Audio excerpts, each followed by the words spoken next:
बिस्मिल्लाहिर्रहमानिर्रहीम। आज का जो हमारा टॉपिक है वो है कोवलेंट बॉन्ड। इससे पहले हम आयनिक बॉन्ड के बारे में डिस्कस कर चुके हैं। आयनिक बॉन्ड के बारे में हमने पढ़ा था कि वो बॉन्ड जिसमें कंप्लीट ट्रांसफर ऑफ इलेक्ट्रॉन होती है from one atom to another atom. इसको हम थोड़ा सा फिर डिस्कस करते हैं ताकि कोवलेंट बॉन्ड को समझने में हमें आसानी रहे। अब आयनिक बॉन्ड क्या होता है? फॉर एग्जांपल ये हमारे पास सोडियम एटम है। सोडियम के आउटर मोस्ट शेल में एक इलेक्ट्रॉन होता है और दूसरी तरफ हमारे पास क्लोरीन है जिसके आउटर मोस्ट शेल में 7 इलेक्ट्रॉन हमारे पास मौजूद होते हैं। अब सोडियम को 7 इलेक्ट्रॉन और चाहिए ताकि इसका आउटर मोस्ट शेल कंप्लीट हो जाए और क्लोरीन को एक और इलेक्ट्रॉन चाहिए ताकि इसका आउटर मोस्ट शेल हमारे पास कंप्लीट हो जाए। तो क्या होगा कि क्लोरीन 7 इलेक्ट्रॉन को एक्सेप्ट नहीं कर सकता क्योंकि ये बहुत ज्यादा मुश्किल काम है। क्लोरीन क्या करेगा कि ये इलेक्ट्रॉन को एक्सेप्ट करने की एबिलिटी रखता है। तो सोडियम क्या करता है? अपने आप को स्टेबल करने के लिए ये इस इलेक्ट्रॉन को लूज कर देता है, डोनेट कर देता है। जब सोडियम इस इलेक्ट्रॉन को डोनेट कर लेता है तो क्लोरीन यही इलेक्ट्रॉन एक्सेप्ट कर लेता है। तो यहाँ पर हम सोडियम का डायग्राम बना लेते हैं। ये हमारे पास सोडियम एक एटम है। इसके पहले शेल में 2 इलेक्ट्रॉन मौजूद है, दूसरे शेल में हमारे पास 8 इलेक्ट्रॉन मौजूद है और तीसरे शेल में हमारे पास कितने इलेक्ट्रॉन मौजूद है? 1 इलेक्ट्रॉन मौजूद है। यहाँ पर 8 इलेक्ट्रॉन हो जाएंगे और यहाँ पर 1 इलेक्ट्रॉन। इसी तरह हमारे पास क्लोरीन का एटम है। तो क्लोरीन के पहले शेल में कितने इलेक्ट्रॉन मौजूद है, दूसरे शेल में कितने इलेक्ट्रॉन मौजूद है और लास्ट शेल में हमारे पास 7 इलेक्ट्रॉन मौजूद है। पहले शेल में 2 इलेक्ट्रॉन, यहाँ पर 8 इलेक्ट्रॉन और यहाँ पर हमारे पास कितने इलेक्ट्रॉन आ जाते हैं? 7 इलेक्ट्रॉन आ जाते हैं। 1 2 3 यहाँ पर 7 इलेक्ट्रॉन आ जाते हैं। तो अपना ऑक्टेट कंप्लीट करने के लिए क्लोरीन को एक और इलेक्ट्रॉन चाहिए और यहाँ पर सोडियम को अपना ऑक्टेट कंप्लीट करने के लिए 7 इलेक्ट्रॉन चाहिए। जब सोडियम ये एक इलेक्ट्रॉन डोनेट कर लेता है तो इसका ये वाला शेल खत्म हो जाता है और यहाँ पर 8 इलेक्ट्रॉन कंप्लीट हो जाते हैं। तो इसका आउटर मोस्ट शेल कंप्लीट हो जाता है। इसी तरह क्लोरीन ये जब एक इलेक्ट्रॉन को एक्सेप्ट कर लेता है तो इसके आउटर मोस्ट शेल में 8 इलेक्ट्रॉन पूरे हो जाते हैं और इसका ऑक्टेट कंप्लीट हो जाते हैं। तो इसको हम क्या कहते हैं? जब सोडियम इलेक्ट्रॉन को डोनेट कर लेता है तो इस पर पॉजिटिव चार्ज आ जाता है और जब क्लोरीन इलेक्ट्रॉन को एक्सेप्ट कर लेता है तो इस पर नेगेटिव चार्ज आ जाता है। तो यहाँ पर पॉजिटिव और नेगेटिव, यहाँ पर electrostatic force of attraction develop हो जाती है और हमारे पास यहाँ पर बॉन्ड बन जाता है जो कि complete transfer of an electron from one atom to another atom की वजह से बना है। और इस बॉन्ड को हम क्या कहते हैं? इस बॉन्ड को हम आयनिक बॉन्ड कहते हैं। और हमारे पास जो रिजल्ट में कंपाउंड बन जाता है सोडियम क्लोराइड, इसको हम आयनिक कंपाउंड कहते हैं क्योंकि जो कंपाउंड हमारे साथ आयनिक बॉन्ड के रिजल्ट में बनता है उस कंपाउंड को हम आयनिक कंपाउंड कहते हैं। तो ये हमारे पास आयनिक बॉन्ड की बात हो गई। अब हम आते हैं कोवलेंट बॉन्ड। कोवलेंट बॉन्ड क्या होता है? तो वो bond, the bond which is form by the sharing of electrons between two atoms is called covalent bond। वो बॉन्ड जिसमें आपके पास शेयरिंग ऑफ एन इलेक्ट्रॉन होती है बिटवीन टू एटम, 2 एटम उसके दरमियान। फॉर एग्जांपल ये हमारे पास एक एटम है, हम यहाँ पर लेते हैं किसको? हाइड्रोजन को लेते हैं और हम लेते हैं क्लोरीन को लेते हैं। तो क्लोरीन के आउटर मोस्ट शेल में 7 इलेक्ट्रॉन मौजूद है और हाइड्रोजन के आउटर मोस्ट शेल में 1 इलेक्ट्रॉन मौजूद है। तो इसको अपना डबलेट कंप्लीट करने के लिए एक और इलेक्ट्रॉन चाहिए और क्लोरीन को अपना ऑक्टेट कंप्लीट करने के लिए एक इलेक्ट्रॉन और चाहिए। तो ना हाइड्रोजन इलेक्ट्रॉन को डोनेट और एक्सेप्ट कर सकता है, ना क्लोरीन इलेक्ट्रॉन को डोनेट और एक्सेप्ट कर सकता है। तो ये दोनों क्या कर लेते हैं? अपना आउटर मोस्ट शेल का एक एक इलेक्ट्रॉन शेयर कर लेते हैं। तो हाइड्रोजन जब एक इलेक्ट्रॉन क्लोरीन के साथ शेयर कर लेता है तो हमारे साथ क्या हो जाता है? यहाँ पर एक बॉन्ड बन जाता है जो कि शेयरिंग ऑफ इलेक्ट्रॉन की वजह से बना है। यहाँ पर आप लोग देख सकते हैं कि ये इलेक्ट्रॉन हाइड्रोजन का है और ये इलेक्ट्रॉन क्लोरीन का है। यहाँ पर 2 इलेक्ट्रॉन हो जाते हैं और हमारे साथ यहाँ पर एक बॉन्ड बन जाता है जो कि शेयरिंग ऑफ इलेक्ट्रॉन की वजह से बना है बिटवीन 2 एटम और इस बॉन्ड को हम कहते हैं कोवलेंट बॉन्ड। इस बॉन्ड को हम क्या कहते हैं? Covalent bond. ये तो बात हो गई कोवलेंट बॉन्ड की डिफिनीशन की कि हमारे साथ ये कोवलेंट बॉन्ड हो जाता है। अब यहाँ पर हम एक और डिफिनीशन की तरफ आते हैं। The bond which is form by the mutual sharing of electron is called covalent bond. Again वही बात कि जो बॉन्ड हमारे साथ म्यूचुअल शेयरिंग ऑफ इलेक्ट्रॉन की वजह से बनता है उस बॉन्ड को हम क्या कहते हैं? कोवलेंट बॉन्ड कहते हैं। यहाँ पर हमने एग्जाम्पल लिया हुआ है हाइड्रोजन का। तो हाइड्रोजन के आउटर मोस्ट शेल में हमारे पास एक इलेक्ट्रॉन होता है और इसको अपने डबलेट रूल कंप्लीट करने के लिए एक और इलेक्ट्रॉन की रिक्वायरमेंट होती है।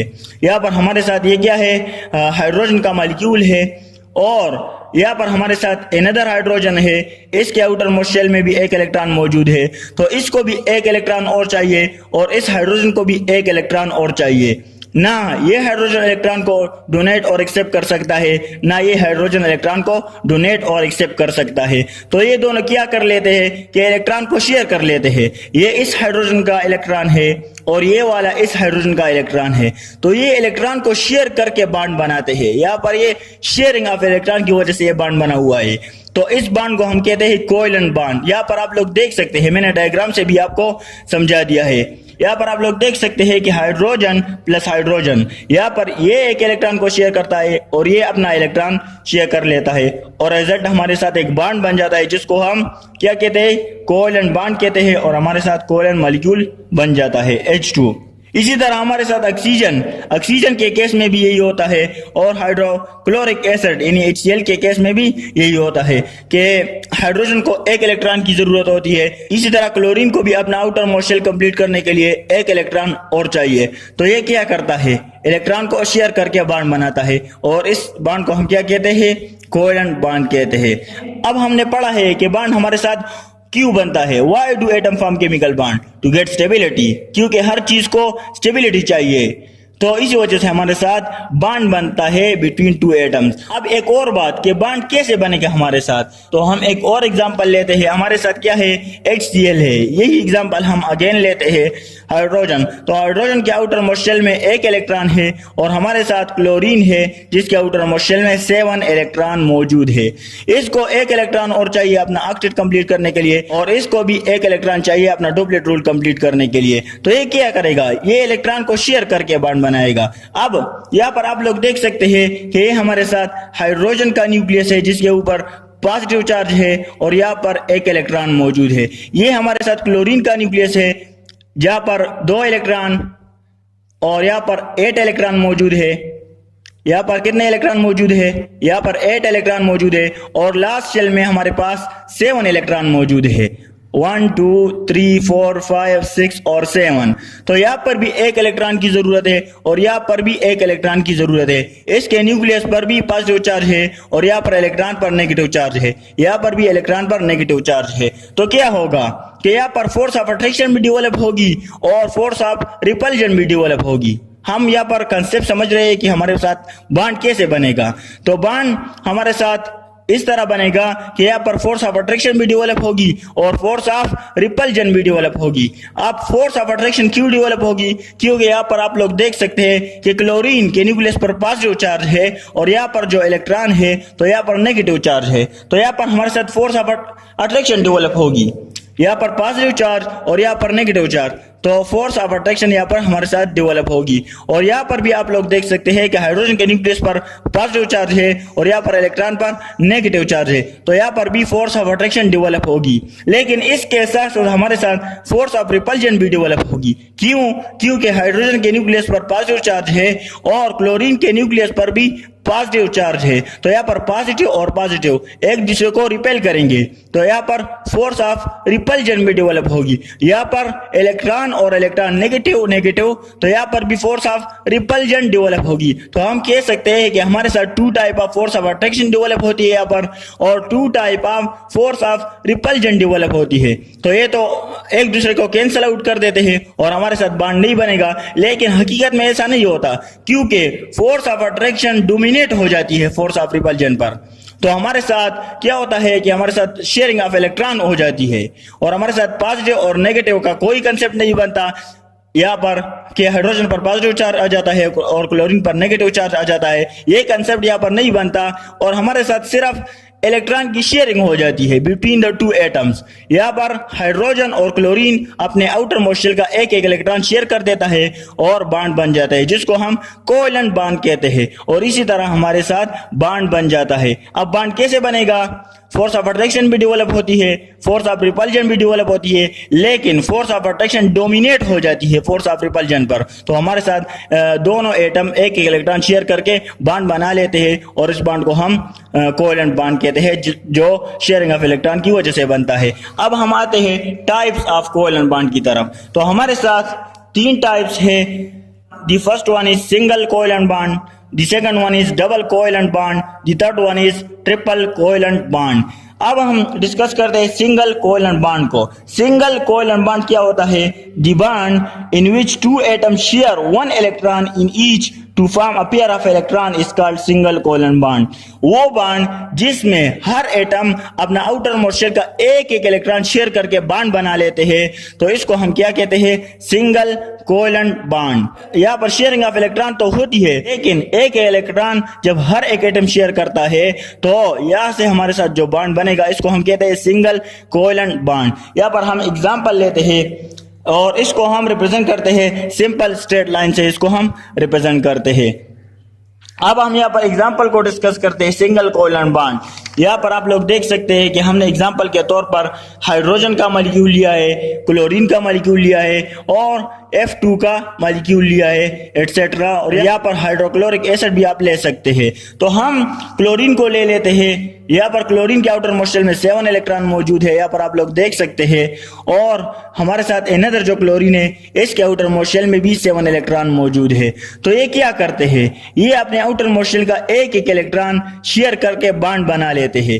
एक इलेक्ट्रॉन इस क्लोरीन एटम का और एक इलेक्ट्रॉन इस क्लोरीन एटम का, और रिजल्ट में हमारे साथ एक बॉन्ड बन जाता है जो कि शेयरिंग ऑफ इलेक्ट्रॉन की वजह से बना हुआ है। यहाँ पर आप लोग देख सकते हैं कि ये इलेक्ट्रॉन के एक इलेक्ट्रॉन इस क्लोरीन एटम ने शेयर किया हुआ है और एक इलेक्ट्रॉन इस क्लोरीन एटम ने शेयर किया हुआ है, और यहाँ पर हमारे साथ एक बॉन्ड बना है। यहाँ पर आप लोग देख सकते हैं, इसको हम इस तरह भी रिप्रेजेंट कर सकते हैं, इसको हम इस तरह भी रिप्रेजेंट कर सकते हैं, और इसको हम इस तरह भी लिख सकते हैं सिंपली।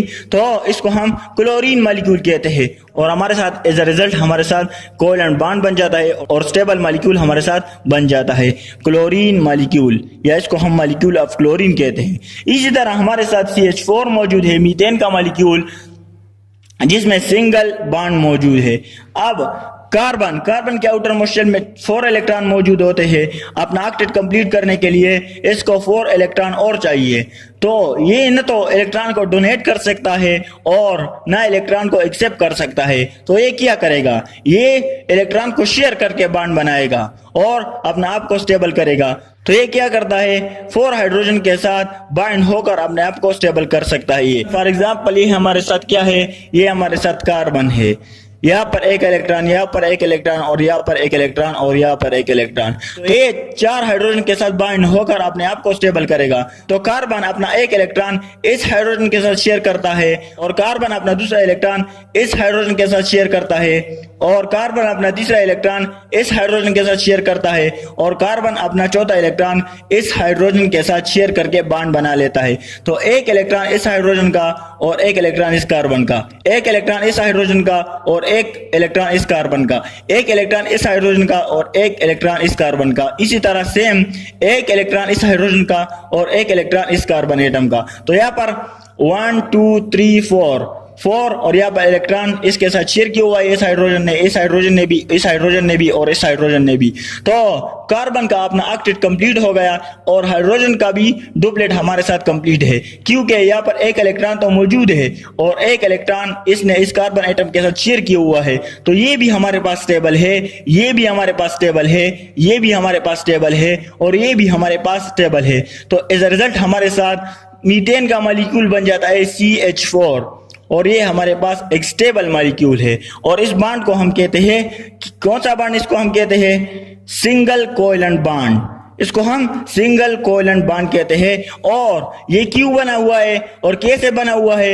एक एक इलेक्ट्रॉन दोनों एटम ने शेयर किया हुआ है। कार्बन ने भी अपना आउटर मोस्ट शेल का एक इलेक्ट्रॉन इस हाइड्रोजन के साथ शेयर किया हुआ है। इस तरह हाइड्रोजन ने भी अपना आउटर मोस्ट शेल का एक इलेक्ट्रॉन इस कार्बन एटम के साथ शेयर किया हुआ है। तो ये भी हमारे साथ स्टेबल है, ये भी हमारे साथ स्टेबल है, ये भी हमारे साथ स्टेबल है और ये भी हमारे साथ स्टेबल है। और एज अ रिजल्ट हमारे साथ स्टेबल मॉलिक्यूल बन जाता है, मॉलिक्यूल ऑफ मीथेन। नेक्स्ट हम डिस्कस करते हैं डबल कोवेलेंट बॉन्ड को। अब डबल कोवेलेंट बॉन्ड क्या चीज होता है? So the bond in which 2 atoms share 2 electrons each to form 2 pairs of electrons is called double covalent bond. For example हमारे साथ ऑक्सीजन का मॉलिक्यूल है और कार्बन डाइऑक्साइड हमारे साथ मौजूद है। तो ऐसा बॉन्ड हमारे साथ जिसमें दो एटम अपने आउटर मोस्ट शेल का दो दो इलेक्ट्रॉन शेयर करके बॉन्ड बना ले तो हमारे साथ डबल कोवेलेंट बॉन्ड बन जाता है। फॉर एग्जाम्पल हमारे साथ ये ऑक्सीजन का मॉलिक्यूल मौजूद है, यहाँ पर आप लोग देख सकते हैं इसके आउटर मोस्ट शेल में 6 इलेक्ट्रॉन मौजूद है। तो ये एक ऑक्सीजन का एटम हो गया और ये हमारे पास दूसरा ऑक्सीजन का एटम है, इसके आउटर मोस्ट शेल में भी 6 इलेक्ट्रॉन मौजूद है। तो अपना ऑक्टेट कंप्लीट करने के लिए इस ऑक्सीजन को भी 2 इलेक्ट्रॉन और चाहिए और इस ऑक्सीजन को भी 2 इलेक्ट्रॉन और चाहिए। तो ये क्या करेगा, ये अपने आउटर मोस्ट शेल का 2 इलेक्ट्रॉन इस ऑक्सीजन के साथ शेयर करेगा और ये ऑक्सीजन भी अपने आउटर मोस्ट शेल का 2 इलेक्ट्रॉन इस ऑक्सीजन के साथ शेयर करेगा। तो जब ये इलेक्ट्रॉन शेयर करके इस इलेक्ट्रॉन के साथ और ये इलेक्ट्रॉन इस इलेक्ट्रॉन के साथ शेयर हो जाएगा तो एज अ रिजल्ट हमारे साथ क्या हो जाएगा, हमारे साथ बॉन्ड बन जाएंगे, 2 कोवेलेंट बॉन्ड बन जाएंगे जिसको हम डबल कोवेलेंट बॉन्ड कहते हैं। यहाँ पर आप लोग देख सकते हैं, यहाँ पर ये इलेक्ट्रॉन भी शेयर किया हुआ है और ये इलेक्ट्रॉन भी शेयर किया हुआ है, इसी तरह ये इलेक्ट्रॉन भी और ये इलेक्ट्रॉन भी शेयर किया हुआ है। तो एज अ रिजल्ट इसका भी आउटर मोस्ट शेल कंप्लीट है और इसका भी आउटर मोस्ट शेल कंप्लीट है, अपना ऑक्टेट कंप्लीट है। तो हमारे साथ यहाँ पर आप लोग देख सकते हैं कि ये ऑक्सीजन भी स्टेबल है और ये ऑक्सीजन भी स्टेबल है। तो मॉलिक्यूल ऑफ ऑक्सीजन हमारे साथ डबल कोवेलेंट बॉन्ड इसमें बना हुआ है। हमारे साथ इसमें कितने कोवेलेंट बॉन्ड है, इसमें हमारे साथ 2 कोवेलेंट बॉन्ड मौजूद है और बॉन्डेड इलेक्ट्रॉन कितने हैं, तो 1 2 3 4 बॉन्डेड इलेक्ट्रॉन हमारे साथ मौजूद है और 2 कोवेलेंट बॉन्ड हमारे साथ मौजूद है। इसको हम रिप्रेजेंट इस तरह भी कर सकते हैं कि ऑक्सीजन इसी तरह भी रिप्रेजेंट कर सकते हैं और इसको हम इस तरह भी रिप्रेजेंट कर सकते हैं कि ये 2 इलेक्ट्रॉन शेयर किए हुए, इसने भी अपने ऑक्टेट के 2 इलेक्ट्रॉन शेयर किए हुए और इस ऑक्सीजन ने भी अपने ऑक्टेट के 2 इलेक्ट्रॉन शेयर किए हुए हैं। तो इस तरह हमारे साथ स्टेबल ऑक्सीजन का मॉलिक्यूल बन जाता है। नेक्स्ट हमारे साथ है ट्रिपल कोवेलेंट बॉन्ड। अब ट्रिपल कोवेलेंट बॉन्ड क्या चीज होता है, so the bond in which 2 atoms share 3 electrons each to form 3 pair of electron is called triple covalent bond. तो वो बॉन्ड जिसमें 2 एटम्स ने अपने आउटर मोस्ट शेल के 3 इलेक्ट्रॉन शेयर करके बॉन्ड बनाया हो तो इस बॉन्ड को हम कहते हैं ट्रिपल कोवेलेंट बॉन्ड। इसका एग्जाम्पल हमारे साथ मौजूद है N2 का मॉलिक्यूल और C2H2 का मॉलिक्यूल। तो N2 का मॉलिक्यूल इसको हम लेते हैं, इसके आउटर मोस्ट शेल में 5 इलेक्ट्रॉन मौजूद होते हैं। नाइट्रोजन के आउटर मोस्ट शेल में कितने इलेक्ट्रॉन मौजूद होते हैं, 5 इलेक्ट्रॉन मौजूद होते हैं। यहाँ पर आप लोग देख सकते हैं 1 इलेक्ट्रॉन ये वाला, 1 इलेक्ट्रॉन ये वाला, 1 इलेक्ट्रॉन ये वाला। तो 3 अनपेयर इलेक्ट्रॉन मौजूद होते हैं और एक हमारे साथ लोन पेयर ऑफ इलेक्ट्रॉन मौजूद है। इसी तरह यहाँ पर भी एक लोन पेयर और 3 अनपेयर इलेक्ट्रॉन मौजूद है। तो नाइट्रोजन क्या करता है, ये भी अपना आउटर मोस्ट शेल का ये 3 इलेक्ट्रॉन शेयर कर लेता है इस नाइट्रोजन के साथ और ये नाइट्रोजन भी अपने आउटर मोस्ट शेल का ये 3 इलेक्ट्रॉन शेयर करके इस नाइट्रोजन के साथ। एज रिजल्ट हमारे साथ क्या हो जाता है कि ये स्टेबल हो जाता है। इसके भी आउटर मोस्ट शेल में 8 इलेक्ट्रॉन बराबर हो जाते हैं और इस नाइट्रोजन के भी आउटर मोस्ट शेल में 8 इलेक्ट्रॉन बराबर हो जाते हैं। ये यहाँ पर बॉन्ड बना लेता है इसी तरह हमारे साथ। तो ये भी अब स्टेबल है और ये भी हमारे साथ स्टेबल है और एज अ रिजल्ट हमारे साथ स्टेबल मॉलिक्यूल ऑफ नाइट्रोजन बन जाता है N2। तो इसी तरह यहाँ पर कितने बॉन्ड बने हुए हैं नाइट्रोजन के बीच में, तो 1 2 3 बॉन्ड हमारे साथ बने हुए हैं। तो यहाँ पर हमारे साथ 3 कोवेलेंट बॉन्ड मौजूद है, ट्रिपल कोवेलेंट बॉन्ड मौजूद है। इसको हम ट्रिपल कोवेलेंट बॉन्ड कहते हैं। इसको हम इस तरह भी रिप्रेजेंट कर सकते हैं, इसको हम इस तरह भी रिप्रेजेंट कर सकते हैं नाइट्रोजन, और यहाँ पर डॉट क्रॉस स्ट्रक्चर से भी इसको रिप्रेजेंट कर सकते हैं। तो ये हमारे साथ टॉपिक कंप्लीट हो गया कि कोवेलेंट बॉन्ड क्या होता है और इसके हमारे साथ कितने टाइप्स है। Okay, thanks.